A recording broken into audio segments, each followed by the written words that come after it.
In today's video, I'm going to teach you how to pin history on ChatGPT. To get started, open ChatGPT in your browser. Once the site loads, make sure you're already signed in and inside the main ChatGPT workspace. This is important because the feature you're looking for appears within your chat history area, not on the landing page. And after you're inside ChatGPT, take a moment to look over the screen layout. The area we need is on the left-hand side. This sidebar is where your previous conversations are listed, and it's where you can manage your chat history more efficiently. If your sidebar is collapsed or minimized, just expand it so you can clearly see your list of chats. Next, move your attention to the history chats in that left sidebar. This is where all your recent and saved conversations appear. To find the option for pinning, place your mouse cursor over the specific chat you want to keep easy to access.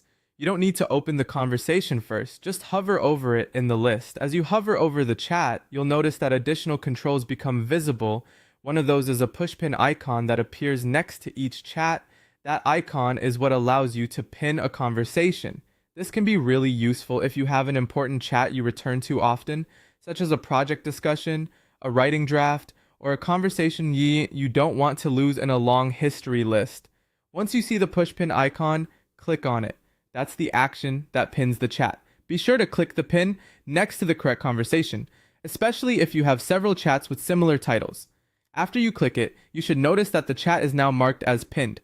In other words, ChatGPT will show that conversation as a pinned item, making it easier to find later without scrolling through your full history. This is a simple way to stay organized and keep your most useful conversations within reach. If you don't see the icon right away, try hovering more carefully over the chat title and give the interface a second to respond. Small controls like this sometimes only appear when your cursor is directly over the conversation.